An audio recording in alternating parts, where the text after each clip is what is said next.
So happy that you're joining us for one of our several interviews we have with wonderful people who serve our community, not only our leaders, but our residents.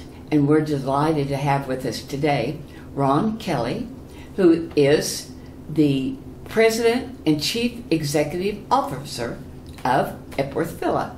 So we'll go now to Ron. Ron, we're so pleased that you come to EVTV, and that's sometimes just a challenge to say it, EVTV. Thank you. How long have you been here? About 6.5 years. Oh, wow. Now. Yes. Wow. Time has been flying by. It certainly has. That's about the time I moved from Tulsa over to this area. So interesting. Where were you born? I was born in Illinois. Aledo, Illinois was actually the name of the little town that the hospital was in. We lived in Little York, Illinois, even smaller little town. Grew up there until I was about the 5th grade or so, and moved to a different area of Illinois and grew up pretty much the rest of my youth in that area. You have brothers and sisters?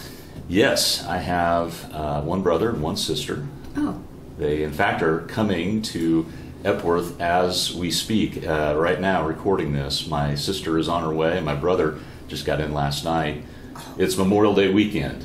Sure. So we're having a good family gathering. So they'll have their children, and we have some great-grandchildren for my parents that are coming as well. So it'll be a great time. Wow. How many kids, little ones, will be there? I believe we'll have 6 Oh. of the great-grandchildren will be there, yes. Oh, that will be a lively house. It will. It will. Might even be 7. I'm losing track. They keep Could coming. people just show up, see the kids going in, so they'll show up that way. Right. Yeah. What did your parents do? Well, my father was a teacher and then an administrator. So very good. He was, in my memory, he was always the principal. In fact, he was the principal of the middle school that I attended.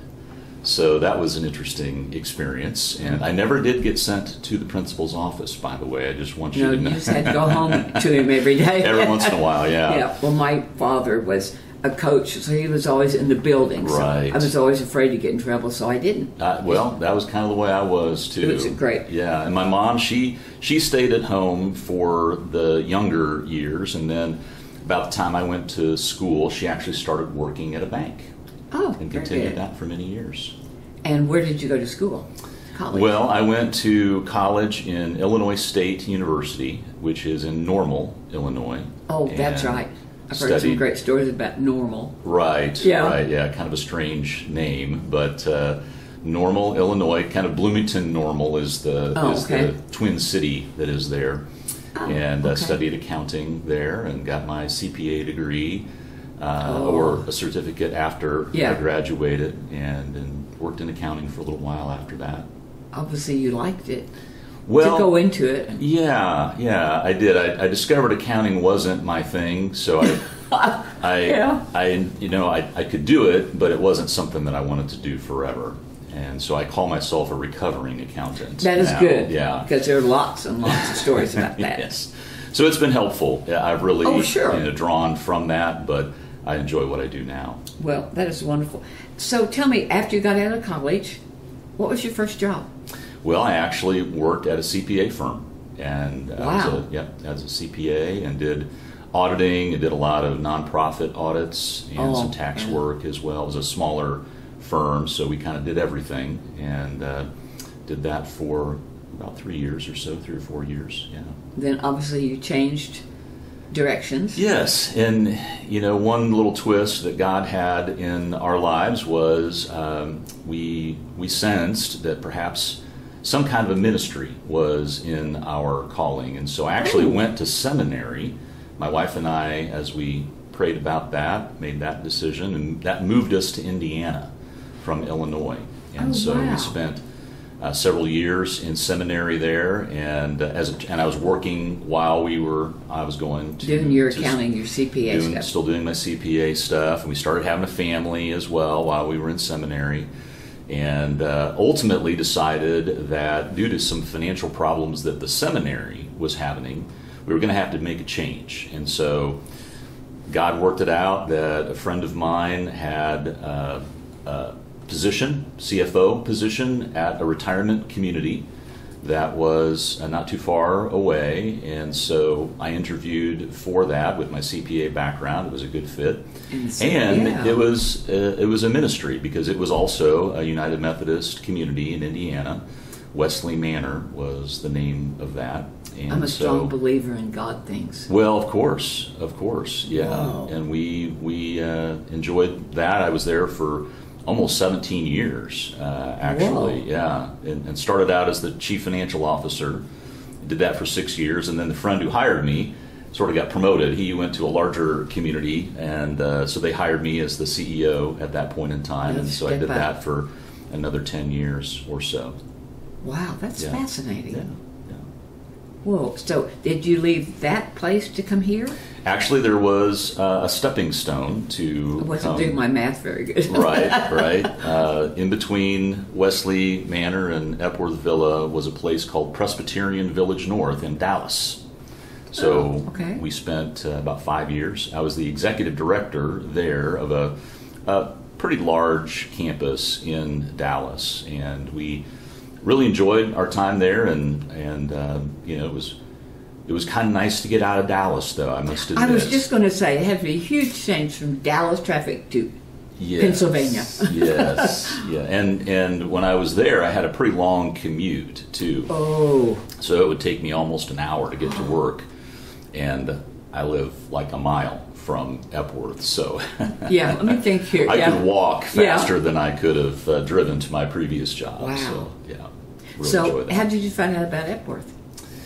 Well, the position was open. There was a recruitment that was going on, and I found out that when a recruiter called me one day, I was actually open to talking to him. I don't know that I was really aware at the moment that I was looking for a new job, but somehow usually the recruiters call and you're just like, leave me alone, leave me alone. Yeah.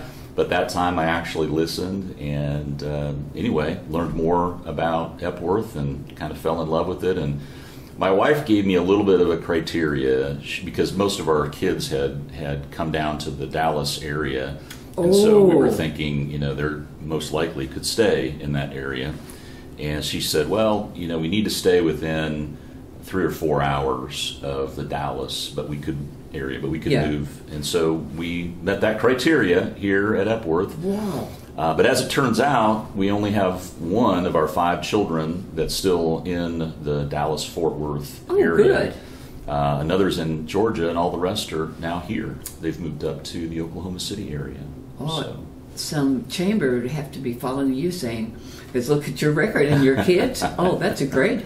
And we have 2 grandchildren now that are local. 2 that are in Fort Worth, but 2 that are local as well. Oh, I got to check my memory here. Is Jackson one of them that's local? Jackson is one of them, yes. So Jackson has a little bit of a reputation here. Yes, he does, yeah.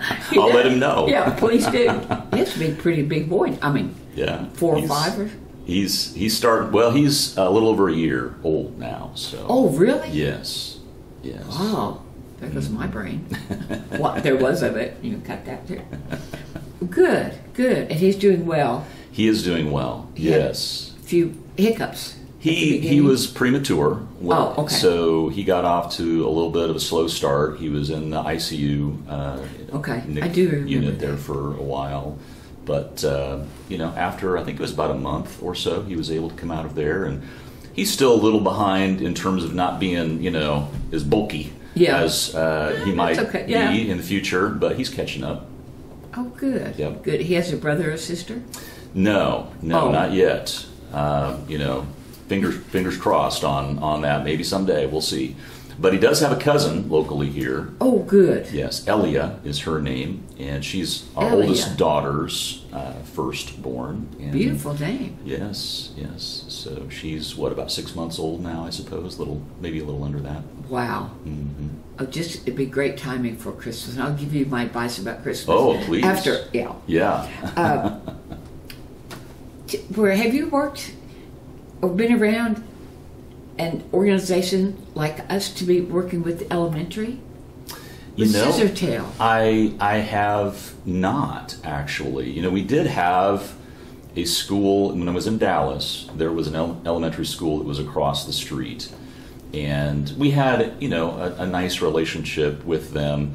But it hasn't been like what we've been able to develop with Scissortail. I mean, just this last event that we had, yes. Where they kind of came over in waves. Yes, it's good work. Yeah, they really add a lot of fun and enjoyment, and had a great time with them. It looked like they were having a great time as well. When they're leaving, they were all waving at us. And hearing the stories of some of our residents that go over there and do reading, and I heard one just the other day that Chaplain Laura shared with me. One of our assisted living residents actually was over there, and you know, was a little uncertain about her reading speed. You know, sometimes she is a little slow in just saying things, and she was, you know, concerned that the kids might, you know, not really like that, and so she sort of apologetically, you know, finished her time with them and said, you know, I hope it was okay.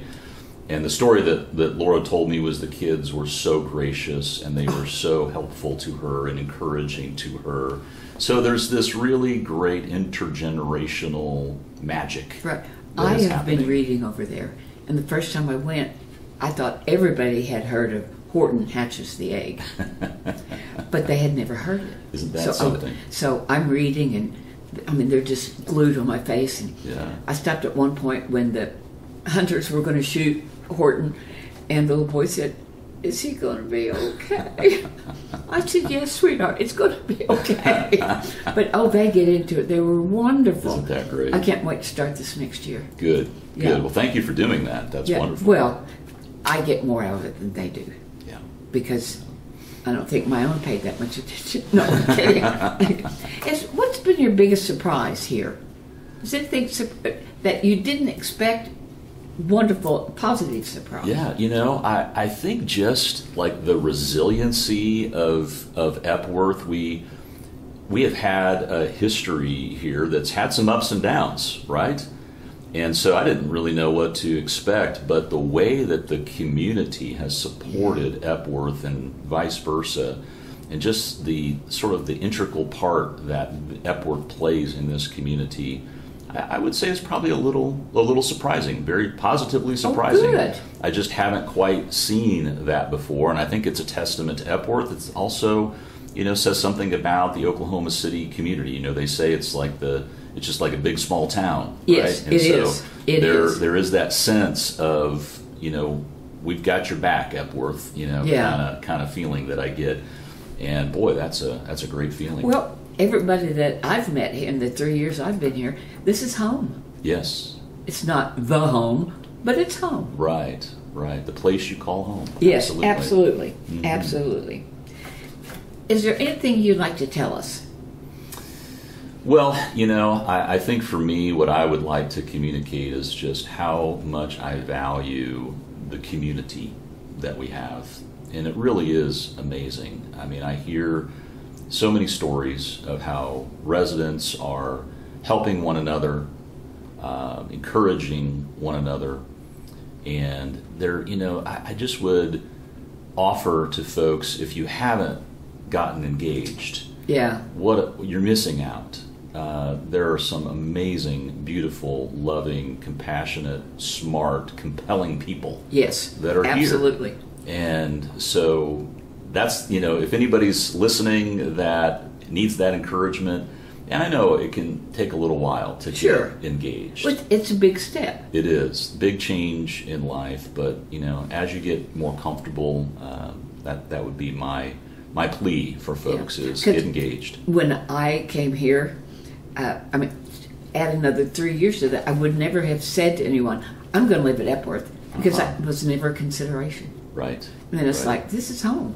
Yeah. And somebody here said, why did you move here? I said, I needed to be home. Yeah. It's a good way to put it. It was wonderful. I so value your time. You must run all the time. You're always on the go, and we appreciate everything that you've done. Well, thank you for this opportunity, and thank you for all of the interviews that you do. This is an amazing part of our community as we get to know each other, so thank you. Who knows, maybe we'll start a game show. Again, thank you, Ron, very Thank you. much.